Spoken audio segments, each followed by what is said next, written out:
So yesterday I shared a video that was some Twitch highlights from the first night that I was streaming after Moons of Elsewhere came out, and it included me playing some games on a monk list that was trying to take advantage of Shrewd Strategist. That was the card that had recently came out, and I was like, oh, I want to do something with that.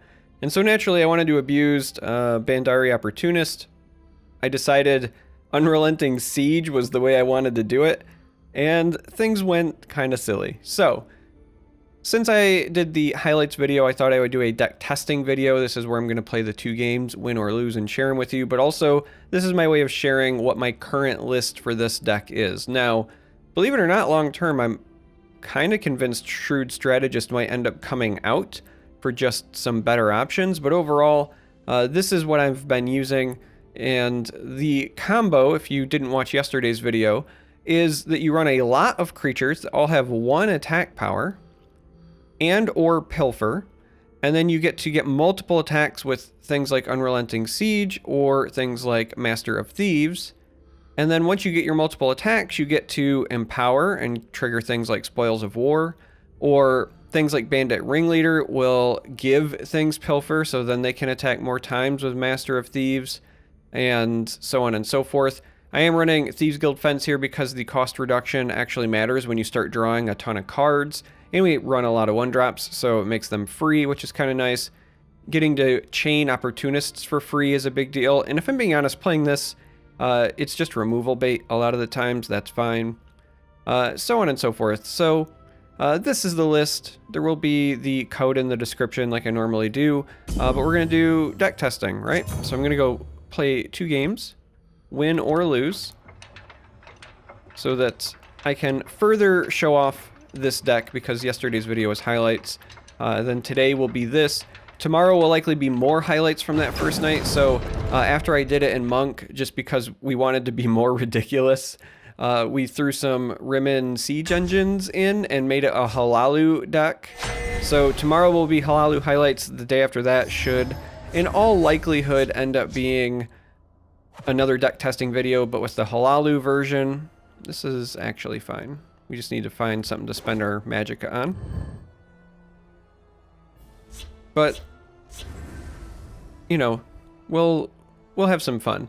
So Torval Crook is a very important piece of the combo. It's like kind of the linchpin. This and Unrelenting Siege means that you get a lot of value, basically, right? The Crook, if you have one Unrelenting Siege out and or Master of Thieves, the Crook pays for itself. It's basically free. So that's a big deal. What have we here? You can't. You know what? That's where the ring charge to just further say, hey, I belong here in the field lane. Now our opponent's on Battle Mage. If I had to guess, they're on like a real version of Battle Mage, because their rank is not in the dumpster like mine is. You can't beat me. My scales. You can't. And we'll just kind of continue our death by 1,000 paper cuts here. So right now, for example, we could ring into a Crook. The Crook would then allow us to play this, which is pretty tempting, but we don't want this to eat a bolt and us to get no value out of it. We really want something that lets us draw more cards, but we have a backup one, so maybe it's not terrible. All right, if I didn't have the second one, I would not do this, for the record. But we get a guard to maybe protect it. They have to spend a whole lightning bolt on it. I think this is okay-ish. Let's heat things up. That is a very good Skaven for them. Holy cow. What a Skaven. So another fun thing when you're running Master of Thieves and or the Unrelenting Siege is this thing starts drawing like a gajillion cards as well. Alright, I guess we get in there. I guess we get in there. I'm a little worried now. They're running Skavens, they're probably also running Cradle Crush. We're still a turn away from it, but that's an issue. And we've just ran out of cards. Which is weird, because we run so many ways to draw cards. Spoils of War.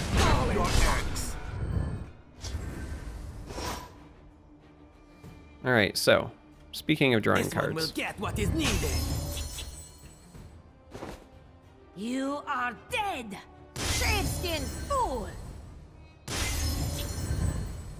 We're gonna save this ringleader. So here's our biggest issue. This ignores guards, so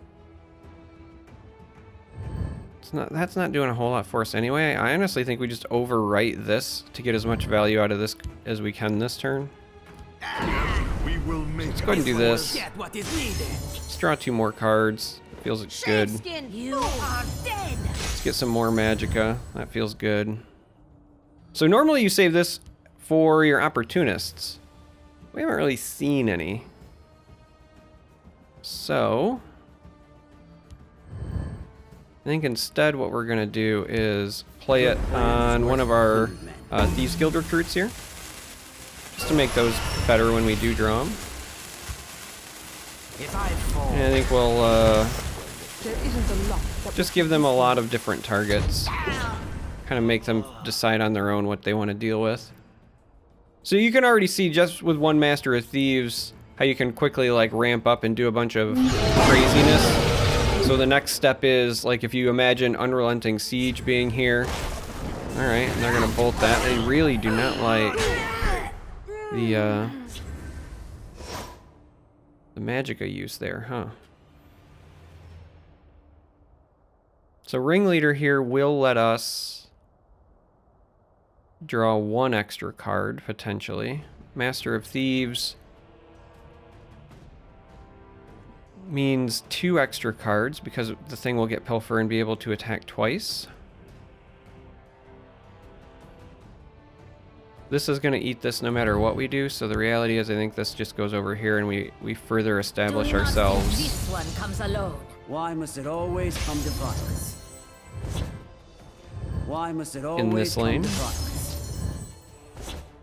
You anger Khajiit. Let's get him down to 5.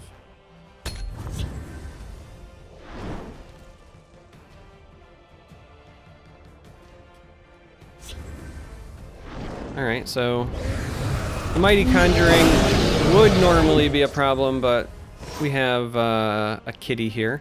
Now, we also theoretically could get 2 damage out of this with the Master. Like, there are other tricks, but Hanasi just gets it done. So that'll be Why must it a always victory. come to violence? Some good old Pilfer action. Didn't even get the Unrelenting Siege there, so maybe we'll get it the second time. But you got to see the power of Torval Crook when it gets to attack more than once. You just get to kind of do absurd things. And we'll jump into another game.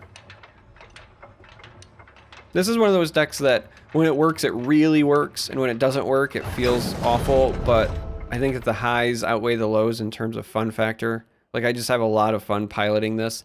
I mean, this deck, when you're talking about me personally, Charmer, well, you know what I like, right? Drawing cards, playing creatures with charge. This deck does it all. I'm a fan. I think we throw these back. Keeping the 1-drop is great, but we kind of want to try to find combo pieces whenever possible. If you're ever faced with the decision between this or this, you'll usually want to lead off with this because the more attacks you can get in, the better. The faster you can shove them in your deck, the better off you are, because it's just very good and in every aspect of the game for this particular deck. Khajiit doesn't need to be followed. I know we don't get the, like, really make use of the summon ability here, but the 1/5 guard to protect it's nice. Because again, we want to load our deck full of them. The hist shall heal you. Because then if we ever do find our opportunist, What are we going after? we'll be having a good time. So very much like last game, we're about to run out of cards. Like, next turn we can play at least 2 of these. Alright, maybe not. No, we can still play at least 2 of them. This is discounted for next turn, which is kind of nice. Now the downside here is that we don't have a way to eat this yet. We do have at least 1 more bootlegger. We do also have like piercing javelins in the list, but right now we don't have a lot of tricks for dealing with that. So this will come over here. We just want to put more creatures here because this will hopefully let us draw with Bandit. sadly, they're going to gain some health, but that also means we can then pilfer and not worry about giving them cards.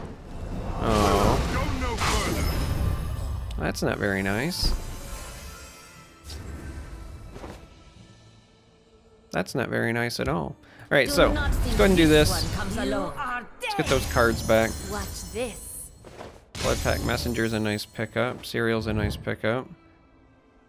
But we're still kind of trying to get that going. Now we actually do need one of them to die at one point. So maybe it is better to just do this.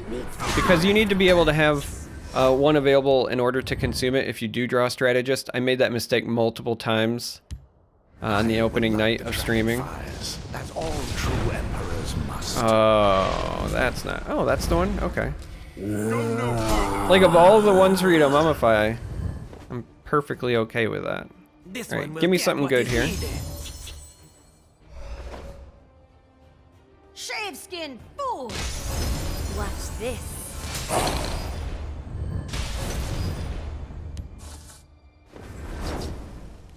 Alright, Master of Thieves is solid. Question is just where do we want to put it? Let's, I guess, put it over here because we can put a guard up. Shaveskin But we'll get to draw some more and get more magicka to work with as well, so... Sure, I like drawing more cards and getting more magicka to work with. This seems fine to me on the grand scheme of things. Let's go with a couple of guards over here. And then this is going to die either way, so at this point, I think we'll just go ahead and start this train again.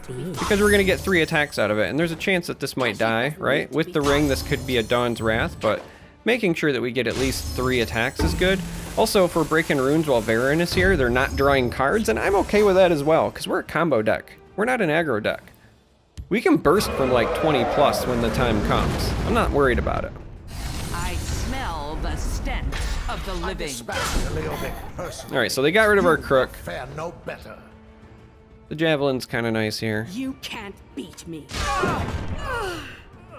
So we do have a strategist A good plan is worth for our opportunist, which is nice. Watch this. Khajiit doesn't need to be We're gonna followed. put a bunch more into our deck here. Khajiit doesn't need Because here in to a be moment followed. we're gonna go hunt for one with this Thieves Guild recruit. Khajiit doesn't need to be followed.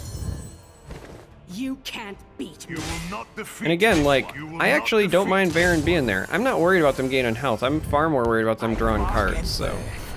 We'll go ahead and do that, and I guess we'll play this, because I don't have enough for the messenger, even though that would be nice.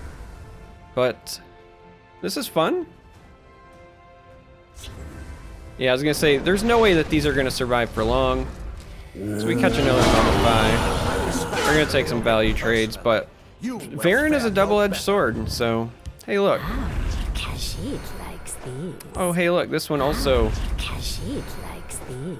Khajiit doesn't need to be followed. Khajiit doesn't need to be followed. So these get to attack multiple times because of the Master of Thieves. So much for This a will clean give us skin. some So magicka. much for a clean skin.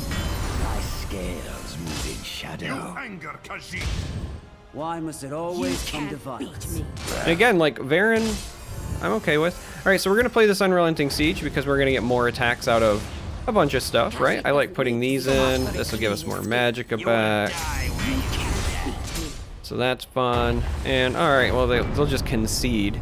Varen is supposed to help you against aggro, right? Like, that's what people say all the time. But he doesn't help you against stuff like that. So, fun, right? You got to see Master Thieves doing its thing. You got to see Unrelenting Siege doing its thing. It's just a fun deck to play. I really enjoy it. If you made it this far, thanks for watching. And until next time, may you walk on warm sands.